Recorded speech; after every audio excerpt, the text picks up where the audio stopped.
You remember when that guy from Key and Peele made that movie in 2017? You mean Jordan Peele? Yeah, Jordan Peele. You mean Get Out? Okay, yeah. Great movie. We just rewatched it. Just rewatched it. Yeah, definitely worth the rewatch if you haven't seen it in the past 5-6 years or whatever year this is when you're watching this. But absolutely. It's definitely worth the rewatch. Absolutely. Excellent movie. Here are 10 interesting facts about the movie Get Out. Number 1. So Get Out was Jordan Peele's directorial debut. Mm-hmm. Yeah, it was his first film. I didn't know what to expect from it. Oh, yeah. Exactly, because I'm like, hey, I remember Jordan Peele. He started off in Mad TV. Right, yeah. And of course, I'm pretty sure he did some stuff in between doing the Key and Peele show. Right, yeah. But when they said directed by Jordan Peele, I'm like, okay, all right. And then you saw the previews, and you're like, oh, okay. And the previews look really good, but it's still like, this is some movie magic. How this gonna really go? Yeah. So it was his first film. Of course, he went on to direct Us, which I still haven't seen yet. I know you saw it. I haven't seen it yet. We've got to watch that too. And also Nope. I haven't seen that. I haven't seen Nope yet. Yeah. And also he has a few producer credits for a few movies as well too. Associations with TV shows, Lovecraft Country and all of that. So yeah. Number 2. So Daniel Kaluuya was actually offered the role on the spot, like at his first audition. Okay. So basically Jordan Peele asked him to recreate a scene. It's the one where he's sitting in the chair and he's about to be, or he's in the process of being hypnotized by Rose's mother. Right. And he's crying. So Jordan had him run through like 5 takes of this particular scene. And in every scene at the same exact moment, he was able to make one single tear come down. Man, that's some good acting. So that's what Jordan Peele said. He's like, "Oh no, you got it. You got it. You don't got to do nothing else. You got the role." Yeah. So Daniel Kaluuya, he actually did a good job in this film. Oh yeah. Everyone did. They did. Yeah. Everyone did a good job. It was even like the minor characters like Georgina and the grandfather, I forget what his name was, but I think Walter. He did a great job in this film.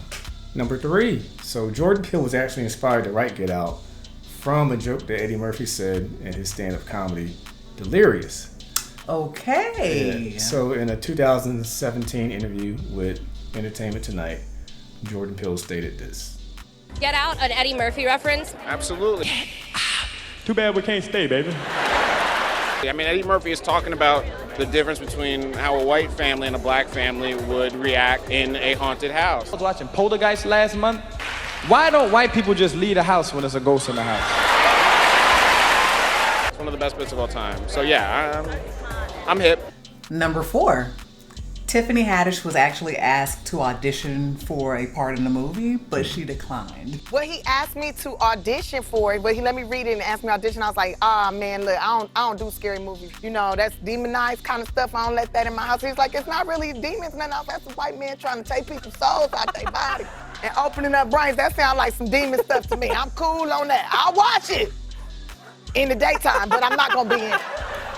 But I wonder which part that she actually was going to play. You know, they're unless they were going to have an additional role written in there, it would have only been one of 2. It would have been Lil Rel's character, the best friend, which she would have been excellent with that because she's crazy funny. Or she would have played the female detective that we see him go and try to get help from. Erica Alexander. Maxine from Living Single. Erica Alexander's her name. She looked amazing, by the way. Yeah. Number 5. Jordan Peele actually wrote 200 drafts of the script before it was shot and produced and came out in the theaters. Okay. Yeah, and I believe he said that he actually started writing the script 10 years before the actual film was released. He didn't think a studio was ever going to pick it up. So I'm guessing he was just going through tweaking everything and changing different aspects of it. Okay. Number 6. Lil Rel actually improvised a lot of his lines in the movie. I can tell. You can tell. I can always tell. I love it. I love this concept of not letting comedic genius go to waste. Mm-hmm. So very much so in the same way that Will Smith and Martin Lawrence and Bad Boys improvised a lot of their lines. Robin Harris. Yes. Because we keep coming back to this. John Witherspoon and Boomerang. Yes. like it's like the best lines come like off the top of their heads. Yeah, stand-up comedian. Yes.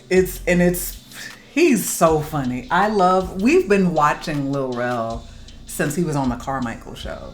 Yeah. So I remember seeing him in the previews. Oh, he's in a movie. Look, he coming up. Number 7. So, in the original ending, Chris is arrested by the police after strangling Rose. Mm-hmm. Instead of rescuing Chris, Rod meets him in jail and asks him about the Armitage family to investigate. Okay. But Chris insists that he stopped them and everything is fine. So, Jordan Peele, after gauging the audience reception at test screenings, he decided the film needed a happier ending. Mm-hmm. Jordan Peele also felt that a moment when the audience believes Chris is about to be arrested would preserve the intended reaction. Okay, so from his original ending. Right. Okay. Right. Okay. So Jordan Peele also considers several other endings. When the Blu-ray DVD comes out, you'll be very excited to know that there is another ending on there. I don't know how much to give away. Some of it's out there. I will say it doesn't go as well. Rod comes to the break into the gated community, finds his way in, and he sees Chris looking in a window. And he goes, "Chris!" And Chris turns to him and goes, "I assure you, I don't know who you're talking about." Number 8. So at the 75th Golden Globe Awards, Get Out actually received 2 nominations. One was for Best Motion Picture. Okay. Rightfully so. For a musical or comedy. A musical. The other one was for Best Actor for a musical or comedy for Daniel Kaluuya. So, the film was, advertised as a bit of satire, horror mixed together, right? The film could stand up. They didn't need to do that. And that's so weird. Yeah. I guess maybe just to get more nominations to add to the DVD or Blu-ray box. Nominated for best whatever. Musical or comedy. I can't. Yeah. I mean, Lil Rel was hilarious. Don't get me wrong. Yeah. But this is not a comedy, so. Number 9. At the 90th Academy Awards, the film earned 4 nominations. 1 for Best Picture, 1 for Best Director, 1 for Best Original Screenplay, and 1 for Best Actor for Daniel Kaluuya. Jordan Peele became the 3rd person to earn Best Picture, Director, and Screenplay nominations for a debut film, and the first African American winner for Best Original Screenplay. Okay, now see, the Academy Awards, in this instance, they actually got it right. When you think about this, once again, being his debut, his first showing, so many nominations, very, very much so well-deserved. To receive that type of recognition, to make history like that is amazing. So, number 10. The film was made on a budget of $4.5 million, but it grossed $255 million in the box office worldwide. Man. Right. That's... yeah, they killed it. They killed it. Insanity. So, the box office numbers should have proved that, yes, we can stand in the correct category. The fans have spoken. And it sucks when you find something that's so hyped up and then it doesn't deliver.